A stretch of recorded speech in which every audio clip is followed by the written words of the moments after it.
Hello, dear fans, friends, and subscribers. Welcome back to the daily cricket show, Cricket Happenings, albeit a bit late today.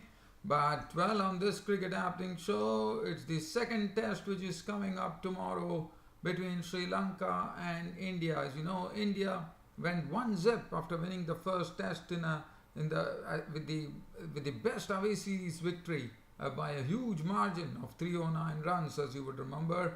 And now it's all set for the second test match, which is going to be played at the SSC, as it is fondly called, the Sinhalese Sports Club ground in Colombo. India, Sri Lanka taking on playing in the second test match.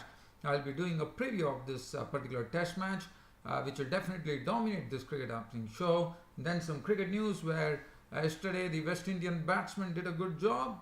Today the West Indian bowlers, Kemar Roach in particular, who made a comeback to the West Indies, did a wonderful job scalping 3 Essex wickets to reduce them to 47 for 4.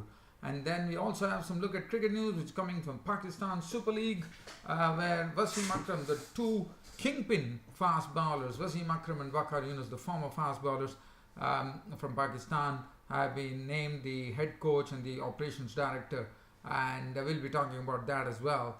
But first, let me start off with the preview of the second test match which is coming up, and I will start off with Sri Lanka because Sri Lankans are the ones who are under the pump right now. As you know, this is a 3-test series and it is very essential that Sri Lanka go ahead. Now, I mean, Sri Lanka, it's one thing is a fact, unless and until Sri Lanka can win the remaining 2 test matches. But again, Sri Lanka will be hoping that they won't like India to go away with it, because if India wins this test match, it would be curtains for Sri Lanka in this series. But nevertheless, looking at Sri Lanka, well, the opening pair, it will be the good thing for Sri Lanka is the return of the captain Dinesh Chandimal. So Dinesh Chandimal will captain the side, so that itself is strengthened. Yes, they are crippled, no doubt about it. They are crippled in the department as far as Asela Gunaratne, who has been out of the mix completely. I mean, he has been out of all the formats. So that is not good news for Sri Lanka, no doubt about it, because he was a flowering talent for Sri Lanka, according to me.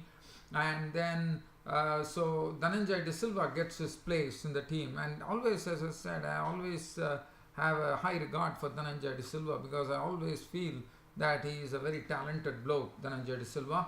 And also Sri Lanka, I would have to say that they are also crippled in the bowling department, because Suranga Lakmal was the best bowler against India in the first test match. He will be missing out due to a back injury. So that really complicates matters for Sri Lanka, because the pace resources, according to me, are limited. And Suranga Lakmal being out of the team, it really makes it pretty tough for them. Because now the team composition, if I see here, Nuwan Pradeep is the only one who would be manning the pace resources.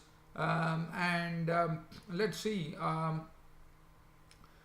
So also they are going for a 3-pronged pace attack, it seems. So the spin attack with Dilruwan Pereira, Raina Murphy, Rangana Ayera, the experienced bowler, and Malinda Pushpakumara, another spinner playing in the squad. The batting, well, Upal Taranga and Dimudkar Naratne will open the innings.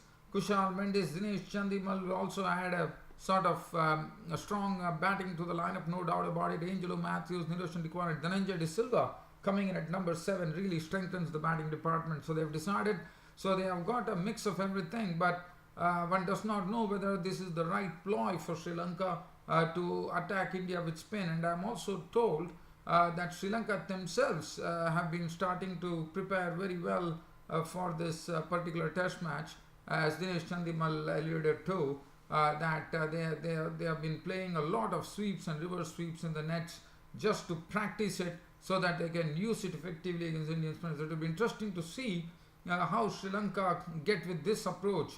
It will be interesting to see how they combat the Indian spinners Ashwin and Jadeja, because they definitely feel that there could be something in it for them.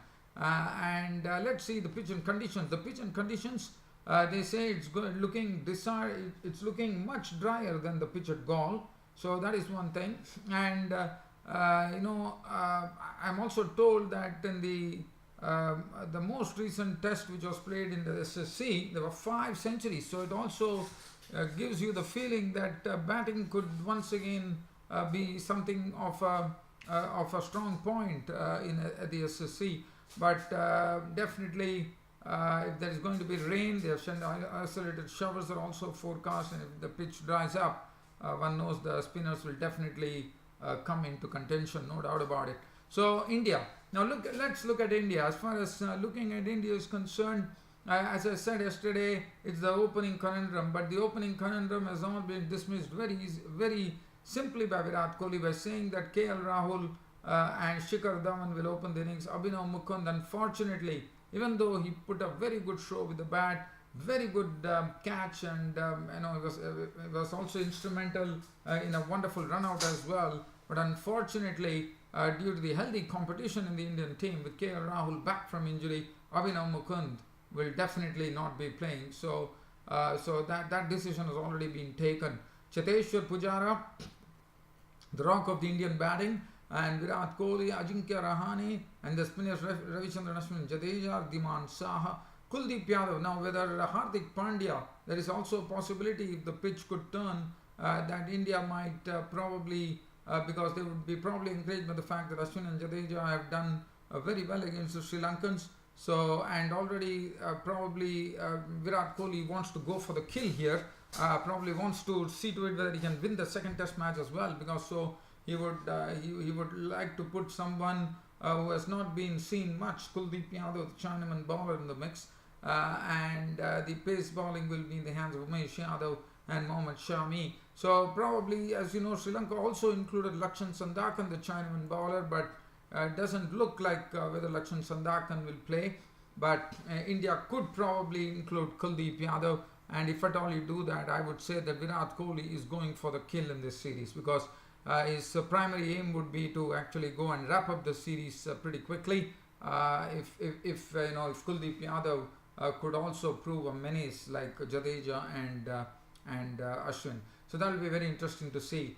But all in all, I think it's an interesting test match coming up. There is also one landmark coming up for two Indian players. One is it's Cheteshwar Pujara playing his 50th test match, and I'm told he made 145 in the year 2015 against Sri Lanka at the same ground at the SSC, and Ravichandran Ashwin to get to the coveted mark of 2000 runs in test matches requires only 50 runs. So definitely these are two landmarks which are coming up, and I'm sure both would be eyeing this test match very closely, no doubt about it. So all in all, I think we are definitely going to have an interesting test match coming up as far as the SSC is concerned.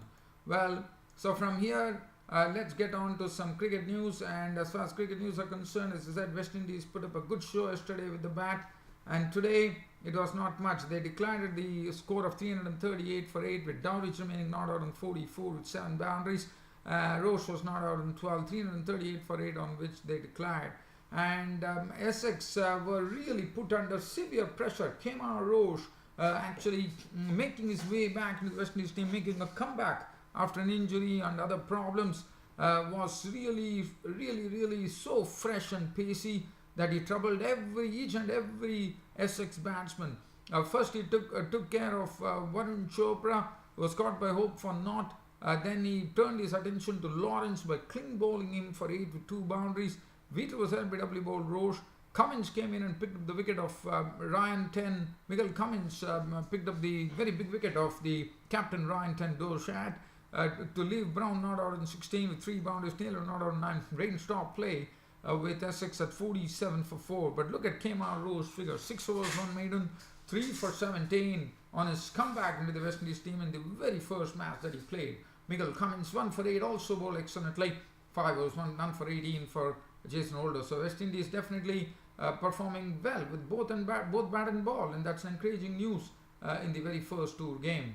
As far as other cricket news is concerned, well, the Pakistan Super League, they have announced Waqar Yunus, as I said, 2 former kingpin fast bowlers from Pakistan, and really great bowlers in their own right. Waqar Yunus has been named the mentor and the head coach for the Pakistan Super League, and Wasim Akram will be the cricket operations director So that's a big responsibility on Wasim Akram's head, I would say. And other than that, I'm trying to see whether there's any other news that I would like to share with you, dear fans and subscribers. But I think that's about it as far as today's cricket show is concerned. It's a short one, I understand, but nevertheless, I hope you all enjoyed it. And with more to come tomorrow, whereby it would be the first day's play match summary on the first test match, the second test match between India and Sri Lanka, played at the SSC. Till such time that happens, it's good night.